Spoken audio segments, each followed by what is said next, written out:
Chris, great to be with you today. Happy Thursday to you. Yeah, you too. I thought I was the only one that said that, by the way. So before the show started, you said Happy Thursday. I'm like, all right, that's cool. That's what I always say. So let's dive in here. First, I think your expertise bears some definition here at the beginning. I know I just said a little bit in the intro, but can you define a little bit about, well, not define, but talk about how you got where you are today, but then define sort of the vehicle, if you will. And then we're going to dive into a bunch of different things here. Yep. So started on the freedom quest when I was a young guy, watching my dad and my mom build houses in the Bay Area of California.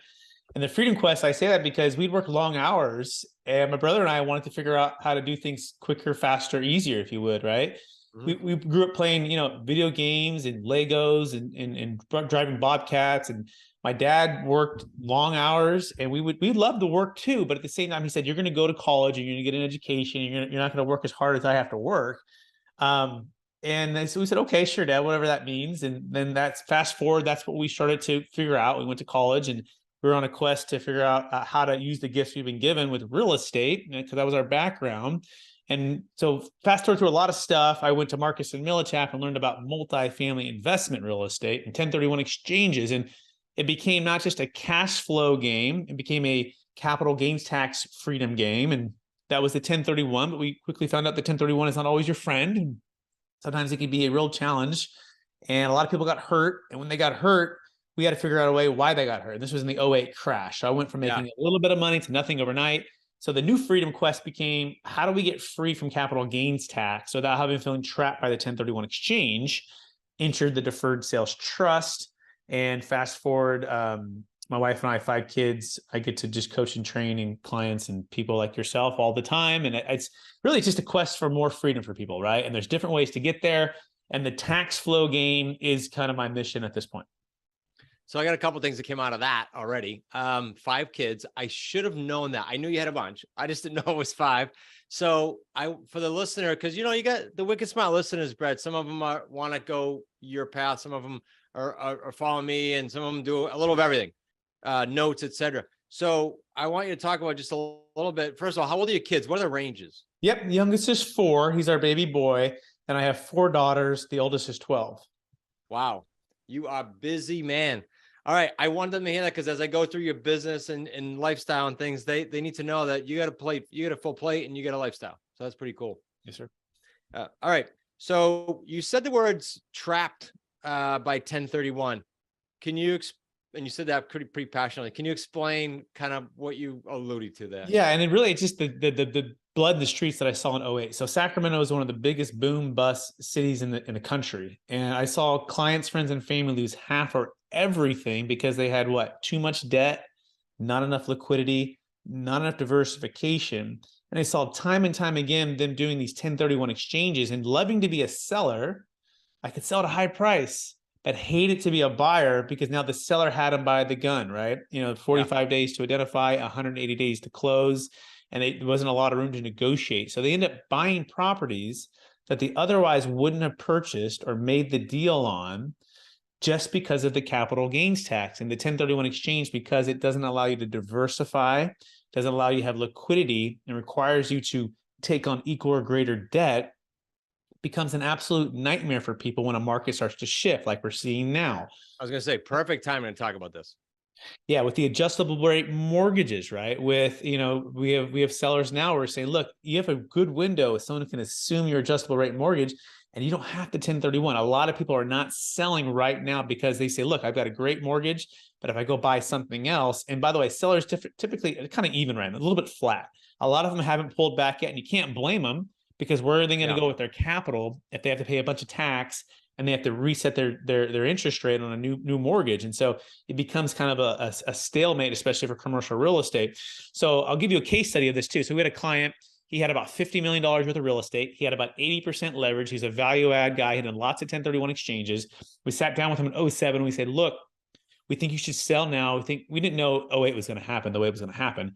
We said, we think you should sell now and at least get to something else. He goes, guys, I'm like trapped in this 1031. I'm trapped with my debt and I don't know what to do. I had a lot of things go right. Fast forward a couple of years later, he goes bankrupt. He loses all of his properties, loses his house, loses his marriage. And essentially he got the opposite of freedom. He got into real estate to get passive income and get freedom. And now he found he was just trapped by capital gains tax and too much debt and the 1031 exchange. So that's what I mean by that. And so much more too. It doesn't work for crypto. It doesn't work for primary homes. 1031 does not work for businesses. Whereas what we do works for all asset classes. And so there's people who have cryptocurrency or a primary home or a business and they want to sell and they feel trapped by the capital gains tax. We come in, we rescue that, whereas the 1031 can't do anything except for investment real estate. So let me ask you a question. I love asking questions for me, and then if they benefit everybody, perfect. You mentioned primary residence, and I was going prepping my questions for you. So primary residence, let's say I use my house, one of my houses. So I'm probably, my basis is probably, let's call it 600, maybe 500,000. Let's just use a round number. And it's probably worth 3 million. So I have exposure. You're telling me I can do something with the DST. I can do something. Can you explain how that would work? Absolutely. Let me ask you a couple quick questions. Did you buy it for 500, Chris? I built it. So Built it, okay. Yeah. 500 you're all in for like 7. I was just going over time, but yeah. But you're married and you lived there the last 5 years. Yeah. So we immediately add another 500 to your basis. So now you got $1 million basis, right? Right. And you're in Massachusetts, correct? Rhode Island, close. Okay, or Rhode Island. Okay, yep. Yeah. I think it's still pretty high there as far as the tax. So you have what's called a $2 million capital gains tax, right? 500 you built it for, 500 for your exclusion. So 3 million minus $1 million. I mean, some closing cost stuff, but roughly 2 million closing costs. So you're looking at whatever the state of Rhode Island is, right? Which I think is like maybe 5 or 7. Do you know? I think it's 7. Yeah, I think it's 7. So 7% plus the federal of 20%. So now you're at 27. Then potentially even Obamacare tax, which is 3.8. Okay. So now let's just say 30 is the number. So on $2 million, your challenge right now is a $600 tax liability, which is not 1031 eligible because it's not an investment property. What do you owe on it, Chris? Highly nothing, 200 something grand. Perfect. That's the best scenario, right? So at the close of escrow, it's really simple. Would you like to have, an extra $600,000 deferred along? You have to put all the money in the trust, right? If you want to keep it all deferred. You could also do a cash out refi though. So in your scenario, since your basis is $1 million, what we would actually recommend is you do a cash out refi up into your basis and then immediately sell, pay off the debt and put the excess, the 2 million into the trust. Cause this $1 million is not going to cost you anything. It's going to cost you the cash out refi, but you don't have to pay the ongoing fees with us. And you get to do whatever you want with that money, spend it on personal stuff. It's tax-free money. That's amazing. The other 2 million though would be cool because instead of having 1.4 after tax, you'd have 2. So yeah, that would be a home run. All right, good. So I did that on purpose for selfish reasons, but also I want everybody to be able to think outside the box because that's not what people think. I've been at this 31 years, and until I met you, I think a year and a half ago, I didn't know about it. So very cool, very cool. And that's only one of my questions I wrote down. Brett, so we got some work to do here. All right, so 1031 we talked about sort of being trapped. What if someone's brand new to real estate? I'm just trying to think, is there anything in your world that applies to them? Because we do have that type of listener too, right? Hey, I'm brand new. I'm trying to leave my W-2. I make 6-7 figures a year. I want to get into real estate. Should they just keep you in mind for later, or where does that come in? Good question. Like, who does this really work for and who qualifies it? You need to have at least $1 million net proceeds and $1 million gain per transaction, unless you have 2 at $500,000 each. And you say, well, why is that, Brett? Well, the pain, in other words, the tax liability needs to be big enough to hire us. What are your fees? Our fees are about 1.5% to close it one time. And about 1.5%. Yeah. And then about 1.5% to 2% recurring. So so you got to do the math. And so that's why we like to see like at $1 million gain at about, $300,000 to $400,000 of tax. Okay, I could see that, paying that and that, right? So that's what we have. So, but you have a 2 at 500. So that's the first thing. So you're right. So a new person in this perspective, you might be trying to buy a deal from a seller on terms. This is what you guys practice, right? Yeah. And so that seller may or may not want to carry back paper for your newer investor. And it might be, let's do a bigger deal this time. Let's say it's a $10 million multifamily property. And you say, look, I know as a buyer, you want to be able to get it's hard to get financing for that. So you can try that route.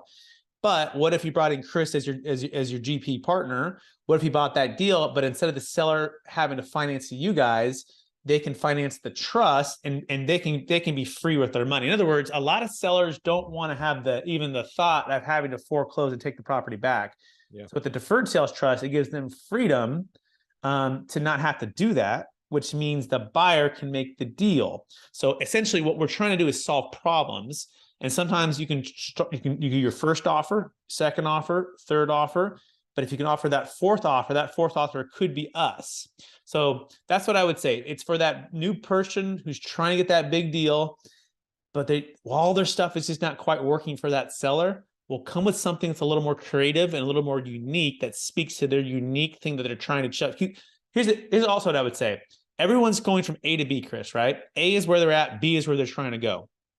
So make sure you're clarifying B is where your seller wants to go, the person you're trying to buy it from, right? And if you don't know that, then it doesn't even matter what couldn't agree more. I love it. Yeah. And so once you can figure that out, then you could say, well, does this line up with the deferred sales trust? If so, present it. Does that make sense? It does. We had a whole discussion on a high 6 associate call. It's one of our highest levels the other day. And just a smidge of what you were saying. One of our coaches said, look, the last call, I didn't talk about price or anything for the whole call and the student's like, why didn't you talk about price? I'm trying to figure out if I can help the guy. I'm trying to figure out what I'm solving here. Yeah. It's like in a Rubik's Cube, right? I mean, you can see this video and watching it on YouTube here. Everyone shows up to these calls with us, and so do us. We all have different things that are a little bit out of order, right? And our job as, or if you're a buyer, or if you're a broker, if you're anybody, you're trying to get it as congruent as you can. And no solution is going to be the perfect solution, but we're just problem solvers. So show up with a curious mind, mirror and label is what I would say. Read Chris Voss's book, Never Split the Difference, and figure out a way to just come alongside of them. And sometimes that means not doing the deal, telling them it's not a good deal for you, right? And then they're probably going to build some trust with you on that. And they might come back to you 6 months later and say, okay, what other ideas do you have? That's part of the process. Yeah, you're singing our tune. I love it. And I love it for the marriage here with creative real estate. All right, so back to the DST. 2 things here that I'm thinking about. I'm thinking more, but I'll forget them as we go here. Can we do this with a business? 100%. Yeah, we do it with veterinarians. We do it with tech companies. We do it private and public stock. We do it with LP positions, GP positions, carried interest, horses, airplanes, anything really. That's the cool thing. Bitcoin, cryptocurrency, NFTs. So someone sells, let me throw a scenario by a kind of a fake case study. Someone sells a biz, they got 5 million, that's exposed past the basis, whatever. I'm using 5 for math here. It all goes into the DST, a portion goes into the DST, they can use it all. They don't do how's that work? Yeah, we have clients that want to take some out. And so the way we would say that is say, take whatever you want out. It's your money. You just pay tax on that. Think of it like a delayed tax trust. So let's say it's 5, they want $1 million to go build their big house, primary home on the ocean of Rhode Island. Great.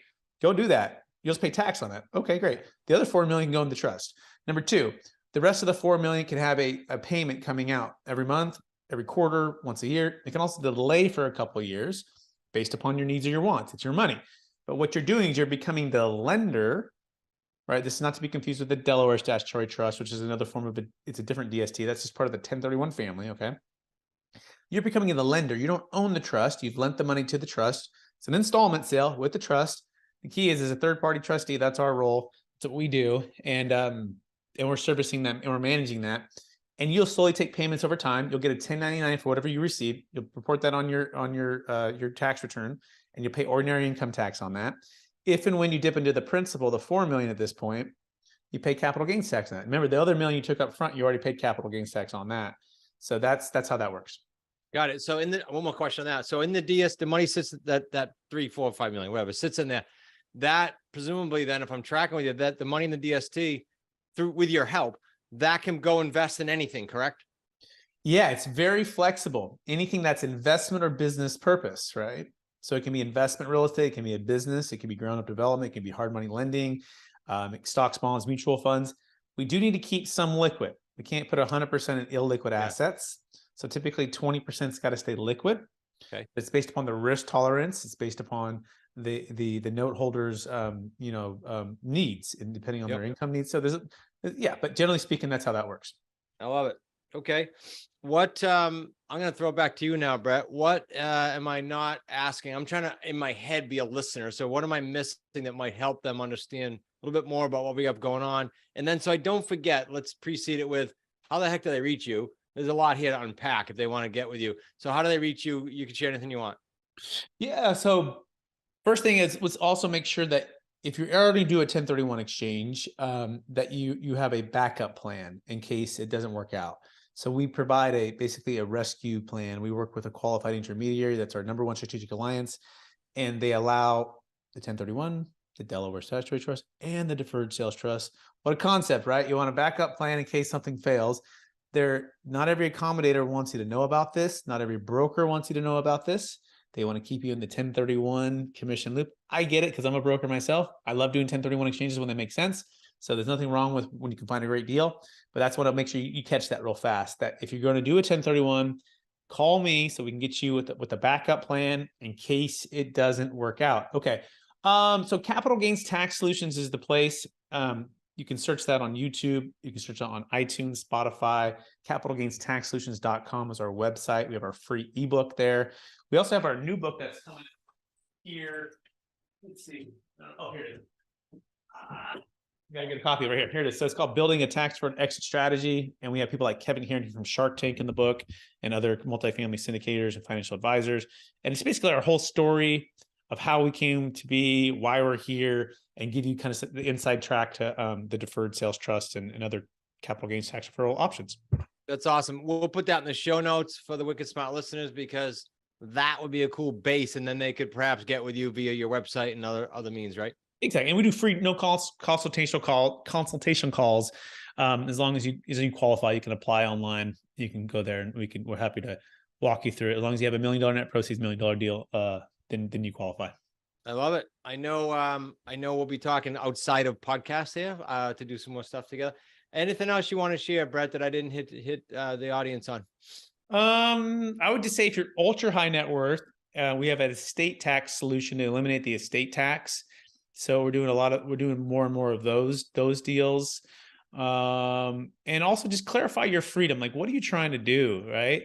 I think that's the biggest thing, the COVID and the change, and life's too short. Like, clarify where you're trying to go, and then find the dream team to help you get there. If you can do those two things, I mean, man, you're going to obviously take action on the plan. You're going to go a lot further faster. So I just really encourage if you're listening to this and any of this is resonating, that you start taking action right now. I love it. Thank you for the openness, and thank you for running me through my own case study on a mini version. That was great. Guys, listen, I said at the beginning, 31 years, going to my 32nd year in the biz. And until I met Brett, I heard DST, but I never dug in, and no one took the time to educate like Brett has. So it's cool. And that's what keeps me in real estate. It's forever changing. So Brett, thank you so much. All the stuff we talked about is in the show notes. Reach out to Brett. If you don't know someone right now that can use him, you will in the future. So stay tuned. Brett, thanks a bunch, buddy. Thanks for having me.